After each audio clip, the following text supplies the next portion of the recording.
El siguiente es un mensaje predicado por el pastor David Bastidas, de la Iglesia Bíblica de Agen. Llegamos ahora a la séptima parte de nuestro estudio expositivo de Hebreos 11, en el cual estamos profundizando en el importantísimo tema de la fe. Los versículos 1 al 3 nos dan la definición de la fe, no como una emoción o un sentimiento o una actitud positiva fuerte, sino como la certeza, la seguridad, la convicción firme de algo que se espera, que no se ve, pero que está basado en argumentos reales y objetivos que son comprobables. Y luego de pasar por las evidencias comprobables que nuestro Dios nos da de su fidelidad y de la existencia de ese Dios único y verdadero en el versículo 3, entonces se comienzan a nombrar a los hombres y a las mujeres que fueron justificados por Dios al haber puesto su fe en el lugar correcto, en la promesa de Dios de una justicia perfecta para ellos. De estos ya vimos entonces a Abel en el versículo 4, vimos a Enoc, versículo 5, a Noé en el versículo 7 y vimos también a Abraham, versículos 8 al 10. Y ahora vamos a pasar a profundizar en los versículos siguientes para ver asimismo otras características más de la fe verdadera. Versículos 11 y 12 están relacionados a Abraham nuevamente. Dice así la palabra de Dios: por la fe también la misma Sara, siendo estéril, recibió fuerza para concebir y dio a luz fuera de tiempo de la edad, porque creyó que era fiel quien lo había prometido. Por la cual también de uno, y ese ya casi muerto, salieron como las estrellas del cielo en multitud y como la arena innumerable que está a la orilla del mar. Bien, mis hermanos, ahora se nos menciona a la querida Sara, la mujer de Abraham, que además de estar en edad muy avanzada, era estéril. No obstante, Dios cumplió en ella las promesas que le hizo a Abraham de darle una descendencia numerosa. Vemos una vez más aquí que la fe correcta, la fe verdadera, está apoyada sobre la base sólida de la palabra de Dios. Cuando Dios promete algo, Él lo cumple porque no puede negarse a sí mismo. Él es fiel a sí mismo, Él es fiel a su propia palabra. Además, es el único ser omnipotente que puede cumplir con lo que Él promete. Su poder sobrepasa las mismas leyes de la naturaleza y puede lograr lo que es imposible para el hombre, que en este caso sería darle una numerosa descendencia a una mujer muy vieja y estéril y a un hombre muy viejo y disfuncional. A eso es a lo que se refiere el versículo cuando dice ya casi muerto o muerto en cuanto a esto. Está hablando de que Abraham no solamente estaba viejo, sino que ya no estaba en condiciones de procrear. Pero Dios nos muestra su poder absoluto como Dios, de tal manera que dudar de Él se considera como pecado. Y eso lo dice el apóstol Pablo en Romanos capítulo 14, versículo 23, y también lo dice el apóstol Santiago en el capítulo 1, versículos 6 al 8. Hemos tenido y vamos viendo a través del Antiguo Testamento cómo Dios muestra su poder sobre las cosas naturales. Él tiene poder sobre la creación. Él le da una descendencia numerosa a un hombre disfuncional y viejo y a una mujer muy vieja y estéril. Él lo puede hacer. Él es quien trae al Mesías de una mujer sin conocer varón. Y ese mismo Dios es el que más adelante en su ministerio, cuando se ha hecho hombre, es quien muestra su poder sobre las cosas naturales, haciendo el más excelente de todos los vinos en un solo instante, multiplicando el pan, multiplicando los peces, sanando enfermedades. En este punto necesariamente tengo que hablar de un tema muy popular que en los días de hoy promulgan los falsos pastores, las falsas pastoras y los mal llamados apóstoles de la doctrina de la prosperidad. Promueven sobre el poder de la fe para decretar, declarar y reclamarle a Dios sus promesas en el nombre de Jesús. Por supuesto que sí, por supuesto que Dios es fiel, por supuesto que Dios es poderoso, por supuesto que Él cumple con sus promesas y sus pactos, pero hay que tener un claro discernimiento de la palabra de Dios y saber qué promesas fueron dadas por Él para el Israel del Antiguo Testamento y qué promesas son dadas para la iglesia hoy. De ahí que hoy se ve a miles de mal llamados cristianos sometiéndose a ritos y costumbres judías del antiguo pacto que hoy están abrogadas y que están cumplidas en el Mesías. Veamos 4 cosas importantes en cuanto a este punto. En primer lugar, quiero decir que realmente es Dios quien hace pactos, es quien hace las alianzas con el hombre, no al contrario, ya que Dios es fiel para cumplirlas, no el hombre. Todos los pactos, todas las alianzas que Dios efectúa, las hace Él, no las hace el hombre. Todas las alianzas que vemos desde la caída del hombre, las trae Dios. Adán y Eva habían caído en pecado, habían ofendido al Dios soberano de la creación, y Dios, en lugar de consumirles inmediatamente en su enojo, en su ira, les da una promesa. Tiene misericordia de ellos y hace un pacto con ellos. Génesis capítulo 3, versículo 15, el protoevangelio, el primer evangelio, donde anuncia la venida de la simiente de una mujer que vendrá para derrotar a aquel que engañó al hombre. Es Dios quien hace los pactos. En segundo lugar, quiero decir que las promesas de bendición de Dios son solamente para los creyentes verdaderos. No son para los incrédulos que están fuera de su palabra. Y la principal de ellas, la principal de esas promesas, es el Evangelio. Porque es a partir de ahí, del Evangelio, que nosotros entramos a formar parte del pacto eterno con Dios. Y es descabellado ver a muchas personas que no tienen ni idea de la palabra de Dios y se aferran a salmos y a pasajes y a versículos como si estos fueran pasajes de bendición para ellos. Esas promesas son solamente para creyentes. En tercer lugar, las promesas de Dios tienen como principal propósito la gloria de Dios, no la gloria de los hombres. Es Dios quien obra a través de nosotros para exaltar su nombre, no para elevar nuestro ego o para concedernos todos nuestros caprichos como si estuviera subordinado a nosotros. Fuimos creados para adorar y para glorificar a Dios. Y cuando Él cumple sus promesas en nosotros, nosotros somos beneficiados. Fuera de Él no tenemos absolutamente nada. Las promesas de Dios tienen como principal propósito la gloria de Dios. Y en cuarto y último lugar, que las promesas de Dios son puntuales para una o varias personas determinadas en un tiempo determinado. Por eso se debe hacer una correcta exégesis para saber qué promesas de Dios son para el Israel del Antiguo Testamento y qué promesas son para la iglesia el día de hoy.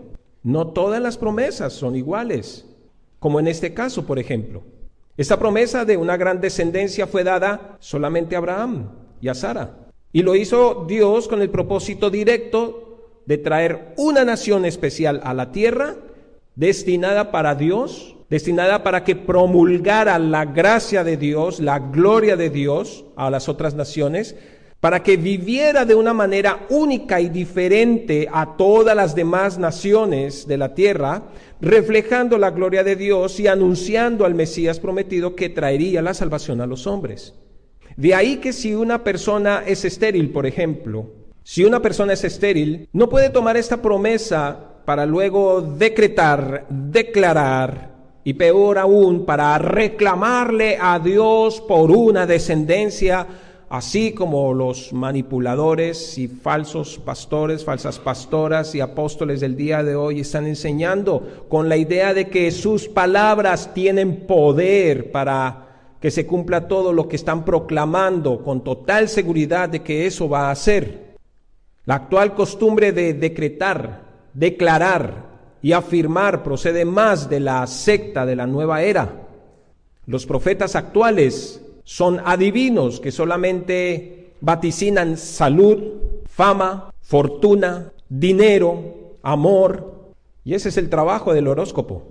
Eso es el trabajo del horóscopo. Eso no es el propósito de Dios.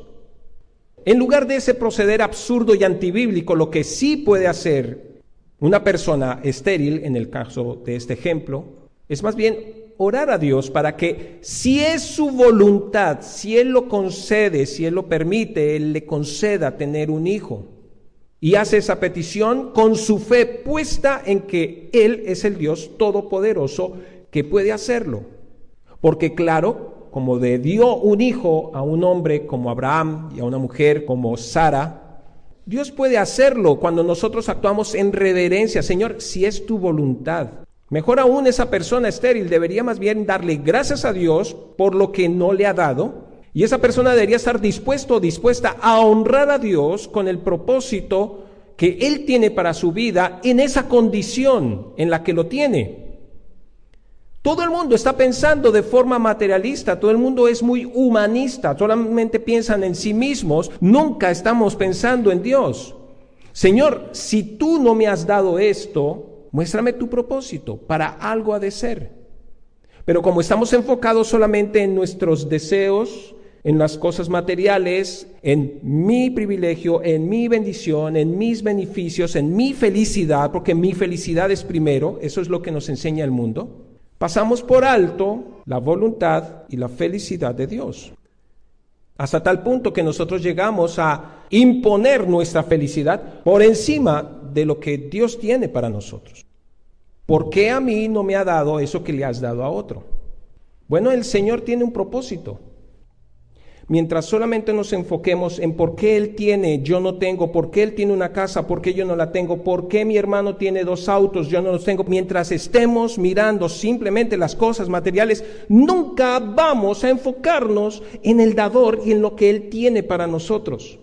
Toda la gente simplemente está pensando en sus beneficios, en sus privilegios, en su felicidad personal. El verdadero cristiano tiene sus ojos puestos en agradar a Dios con lo que Él le da. Pensemos, ¿es esa nuestra fe? ¿Es así nuestra fe con el Señor? ¿O eres realmente agradecido con lo que el Señor te da? Incluso las pruebas, dificultades, adversidades duras que otros no tienen. Cuando aprendamos a alabar a Dios en esa situación, entonces estaremos viendo que es más satisfactorio, más gozoso hacer su voluntad que cumplir la nuestra. Los registros de las promesas de Dios que tenemos en el Antiguo Testamento son evidencias claras de la fidelidad de Dios y del poder de Dios. Muchas de esas promesas son de tipo mesiánico para la nación de Israel. Los profetas terminaron con la llegada de Cristo. A partir de Cristo ya no hay más profetas. Él es el fin de la profecía, lo dice Hebreos capítulo 1, versículo 2. Dios, habiendo hablado muchas veces de muchas maneras en otro tiempo a los padres por los profetas, en estos postreros días nos ha hablado por el Hijo, a quien Dios constituyó heredero de todo y por quien asimismo hizo el universo. No tenemos profetas hoy, porque Cristo ya vino. Todos los profetas anunciaban a Cristo. Llegado Cristo, Él es el máximo profeta de todos. Y ahora Dios nos habla a través del Hijo, del Verbo. Y lo tenemos aquí en la palabra. Así que Cristo mismo es el fin de la profecía, en el sentido de que no hay más profetas. Y una vez cumplida la llegada del Mesías, sus promesas de amor y de bienestar son solamente para los que están en esa relación de pacto eterno con Dios, en Cristo Jesús, y en una relación de obediencia a su palabra. Por eso cada vez que usted vea promesas de Dios en el Antiguo Testamento, por favor, preste atención a quién va dirigida esa promesa y qué propósito tiene.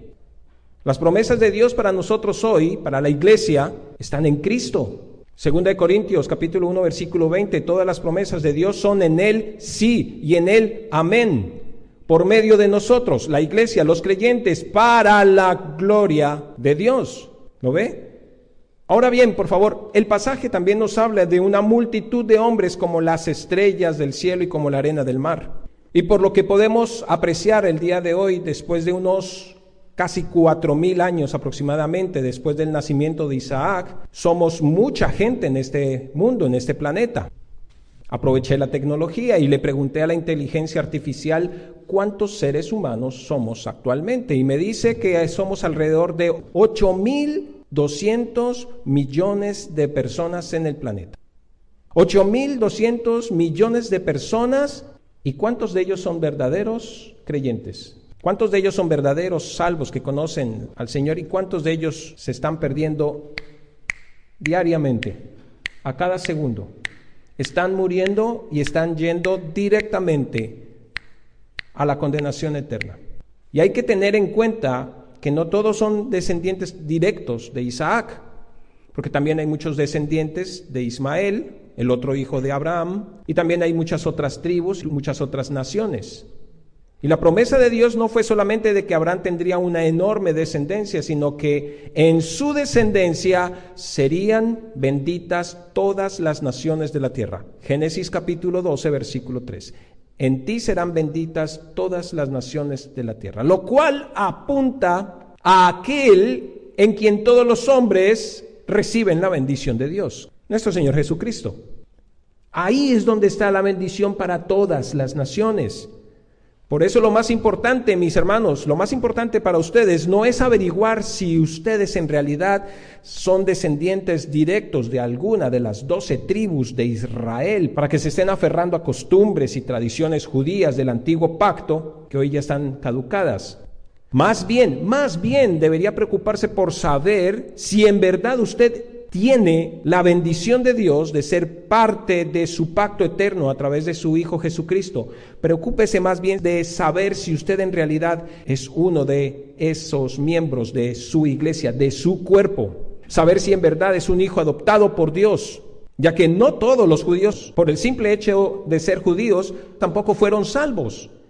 Dentro de ese pueblo judío, a lo largo del desierto, muchísimos murieron como incrédulos y se perdieron por su incredulidad.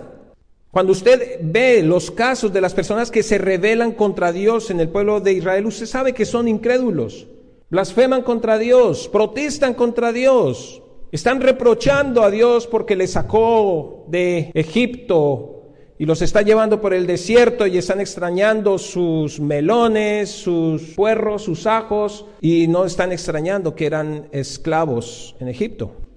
Y por el contrario, muchas de las otras personas fuera de la nación de Israel fueron recibidas y fueron adoptados dentro de la nación judía y fueron salvos por su fe correcta, aunque vinieran de otras naciones extranjeras, como es el caso de Ruth, la moabita, o el caso de Rahab, la cananea, que albergó a los espías de Israel en Canaán y que veremos más adelante. O el caso de Caleb, el cenezeo, que fue uno de los 12 espías enviados a explorar la tierra prometida y que él, junto con Josué, tuvieron la fe en Dios que les darían la victoria sobre esos gigantes de la tierra prometida. Y también tenemos a Obed-Edom, el geteo, que por su lealtad a Dios llegó a ocupar un puesto importante dentro del servicio en el templo de Israel. Entonces, mis hermanos, preguntémonos, ¿somos realmente nosotros parte de la promesa de bendición de Dios en Cristo Jesús? Por favor, no se engañen creyendo que ser descendiente directo de alguna tribu judía, entonces por eso usted va a tener alguna bendición mayor o más especial. Usted y yo y cualquier otra persona de cualquier tribu, de cualquier nación, solamente somos bendecidos en Cristo Jesús cuando nos apropiamos de su justicia efectuada a nuestro favor en la cruz. Todas las promesas de Dios son en Él, sí, y en Él, amén. Fuera de Él solamente habrá condenación, aun si fuere judío. ¿Qué dice 1 de Pedro capítulo 2, versículo 9? Mas vosotros sois linaje escogido, real sacerdocio. Por eso es que no tenemos necesidad de sacerdotes. Por eso usted no tiene la necesidad de ir a confesarse ante un sacerdote. Todos somos real sacerdocio y Cristo es nuestro gran sumo sacerdote. Todos somos nación santa en Él, pueblo adquirido por Dios en Él, para que anunciéis, para que proclaméis las virtudes de aquel que os llamó de las tinieblas a su luz admirable. Y en su contexto, si usted se fija esta cita de 1 de Pedro 2:9, podrá apreciar que este pasaje proclama esas bendiciones para todos los que creen en Él, en Cristo.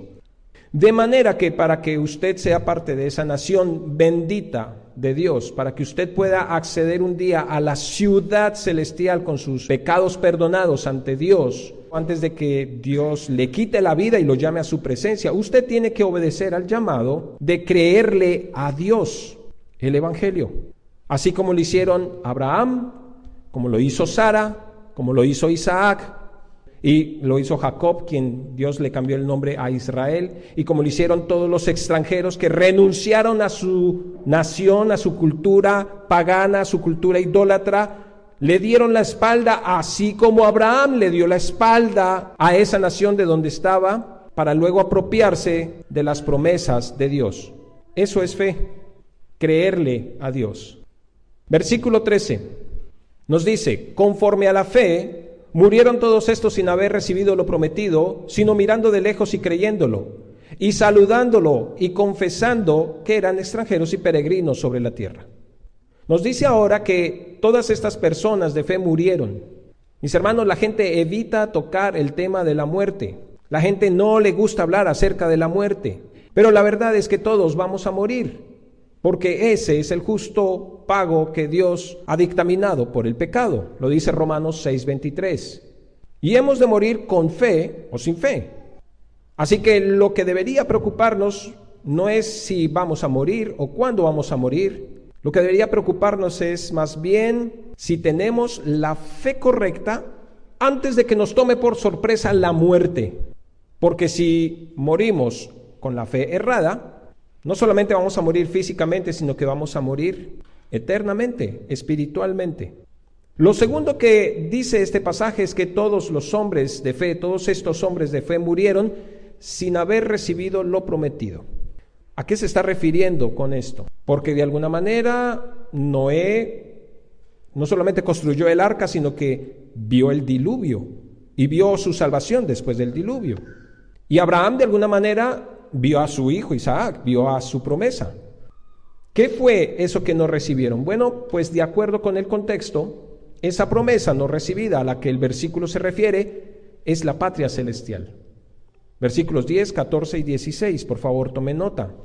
Aquella ciudad, versículo 10, aquella ciudad que tiene fundamentos, cuyo arquitecto y constructor es Dios. Está hablando del reino de los cielos que incluso hoy la iglesia de Cristo, nosotros también anhelamos.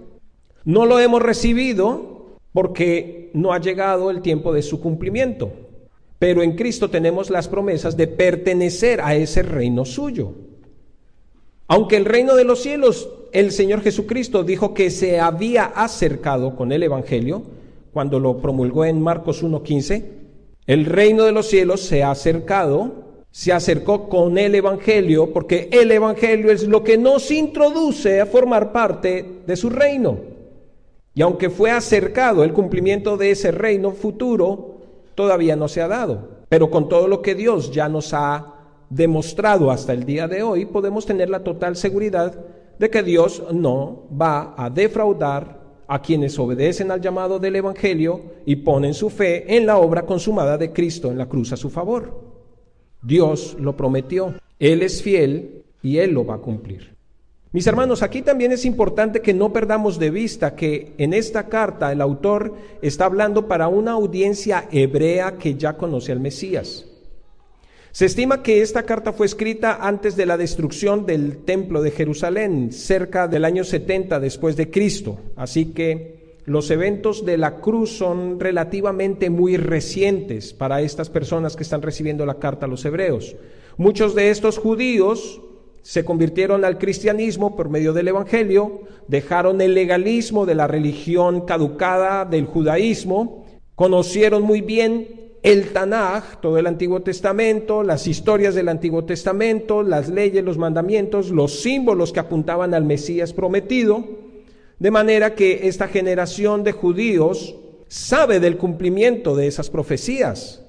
Y mayormente nosotros hoy, la iglesia, que tenemos la revelación escrita perfecta y completa de Dios, tenemos una revelación mucho mayor a la que tenían los creyentes de la antigüedad, tal como lo dice el apóstol Pedro. En 1 Pedro capítulo 1, versículos 10 al 12, los profetas que profetizaron de la gracia destinada a vosotros, inquirieron y diligentemente indagaron acerca de esta salvación, escudriñando qué persona y qué tiempo indicaba el Espíritu de Cristo que estaba en ellos, el cual anunciaba de antemano los sufrimientos de Cristo y las glorias que vendrían tras ellos. A estos se les reveló que no para sí mismos, sino para nosotros, administraban las cosas que ahora os son anunciadas por los que os han predicado el Evangelio por el Espíritu Santo enviado del cielo, cosas en las cuales anhelan mirar los ángeles. Pedro está diciendo que nosotros, hermanos, tenemos una posición más privilegiada que los hombres del Antiguo Testamento. Nosotros, los gentiles, en este tiempo, tenemos la revelación completa. Los profetas del Antiguo Testamento recibieron revelaciones sobre el Mesías y ellos las comunicaron como el Espíritu Santo les dijo, y ellos analizaban y pensaban sobre quién sería esto, y ellos las promulgaron sin comprender cómo y cuándo se cumplirían. La fe correcta siempre se aferra y siempre se afirma de las promesas de Dios, de la palabra de Dios, teniendo como base el cumplimiento de las promesas pasadas. Cada uno de estos personajes tenía una fe que miraba hacia adelante, y a pesar de no tener ellos una visión clara del futuro, ellos optaron por confiar en Dios y en obedecerlo, en lo que el Señor les pedía en ese momento. Esa es la fe que nos permite confiar plenamente en Dios, aún por encima del abuso de otras personas, como la fe de Abel. Es la fe que obedece mandamientos difíciles y difíciles de entender, como la fe de Noé. Es la fe que nos lleva a confiar en Dios y que Él cumplirá su palabra, aun cuando parezca biológicamente imposible o demasiado tarde, como la fe de Abraham y Sara. ¿Lo ves? Ellos tenían sus ojos puestos en las promesas de Dios, en que Él es fiel. La perspectiva de todos ellos estaba contextualizada en la eternidad, no en el presente, no en lo temporal. Eso que Dios les prometió, dice el versículo, lo miraron de lejos, lo creyeron, lo saludaron, o como también dicen otras versiones, lo creyeron, lo abrazaron, le dieron la bienvenida, lo aceptaron con gusto desde lejos, y por eso confesaron que eran extranjeros y peregrinos sobre la tierra. ¿Qué significa esto? Que ellos, aunque no vieron estas promesas, vivieron con la seguridad de que ese reino prometido de Dios ya les pertenecía a ellos y sabían que lo tendrían. Y por eso se desligaron de todas las cosas que el mundo les ofrecía. Así también el día de hoy, para todos aquellos que verdaderamente confían en Dios y en sus promesas de vida, para todos aquellos que confían en esa vida eterna y en ese reino venidero, esos verdaderos creyentes ven la vida en este mundo como un simple paso temporal. Así debería ser con todo verdadero creyente que sabe cuál será su destino. No debería estar atado a este mundo por la fama, el prestigio, la política, el dinero, la economía, las acciones en la bolsa de valores, la buena vida, el fútbol, los deportistas, los artistas, los cantantes famosos. Nada de eso debería ligar al creyente. Queridos jóvenes, nada de eso debería atarlos en este mundo. Recuerden, el peregrino no acumula, el peregrino solamente lleva lo necesario porque está de paso por este mundo. Así que reflexionemos sobre estas dos palabras y pensemos si en realidad nosotros somos eso, extranjeros y peregrinos en esta tierra. Pregúntate, ¿qué es lo que más anhelas en este mundo? ¿Estás anhelando primeramente el reino de Dios y su justicia? ¿O estás anhelando los reinos de este mundo? Que ya sabes por quién son ofrecidos, quién tiene el poder para entregar los reinos de este mundo. Versículo 14 para terminar. Porque los que esto dicen claramente dan a entender que buscan una patria. Aquí tenemos una característica más de la fe correcta. La fe correcta está en la boca del verdadero creyente. Presta atención a esto, por favor. Este pasaje nos dice que estos hombres de fe demostraban en que creían con sus acciones y también con su hablar. Esto va de la mano con lo que el Señor Jesucristo nos dijo en Lucas capítulo 6:45, porque de la abundancia del corazón habla la boca. Al creyente verdadero, al hombre de fe correcta, se le conoce por lo que hace, por sus acciones y por lo que dice. Como el verdadero creyente vive desligado de las cosas de este mundo y su esperanza está puesta en las promesas futuras de Dios, de una vida en su reino, entonces ese será el tema central de su boca. Y como la única manera en la que tenemos acceso al reino de Dios es por medio del Evangelio, eso quiere decir entonces que el Evangelio y la palabra de Dios estarán constantemente en su boca, porque están en su corazón, junto con esa patria celestial prometida por Dios que todos anhelan. Cuando estás en medio de una conversación con tus hermanos, tus familiares cristianos, se habla de cualquier tema y de pronto alguien enfoca las cosas en el aspecto bíblico, en el aspecto cristiano, ¿te molesta, te fastidia o te da gusto entrar en la conversación? Eso puede estar mostrándonos si realmente en nuestro corazón mora la palabra de Dios. Y es que hasta nosotros mismos lo comprobamos en nuestras relaciones diarias, mis hermanos. Lo vemos en nuestra relación con otras personas. Podemos saber lo que hay en el corazón de una persona por lo que habla, por lo que dice. De acuerdo con sus propias palabras, nosotros sabemos si esa persona es orgullosa, vanagloriosa, egocéntrica, si está resentida, si es materialista, si es amante de los deportes, amante de la política, si es amante de los negocios, del dinero, o si es amante de lo obsceno, lo sexual, lo depravado, lo mentiroso, lo traicionero, si es rebelde, si es idólatra. Todo eso nos podemos dar cuenta con lo que esa persona habla. Simplemente escuchando a una persona nos podemos dar cuenta cómo es su fe, qué es lo que piensa de la vida, qué es lo que hay en su corazón, y por eso lo que usted hable con otros va a demostrar cómo es su fe. Por eso examinémonos por un momento en nuestra boca, evaluemos qué es lo que sale de ella. ¿Hablamos de la justicia de la cruz constantemente? ¿O hablamos solamente de las cosas materiales de este mundo? ¿Cómo son nuestras conversaciones? ¿Todo lo que hay en nuestro entorno lo redireccionamos a Cristo y a su obra perfecta en la cruz y a su victoria por nosotros? ¿O enfatizamos más nuestro ego, nuestro orgullo, nuestra vanagloria, nuestros caprichos, nuestra arrogancia, nuestra altivez, nuestra fortaleza en todas las áreas porque yo lo puedo todo, nuestras habilidades y nuestros logros? O peor aún, de nuestra boca sale decepción, tristeza, amargura, derrota, depresión, quejas, pesimismo a toda hora.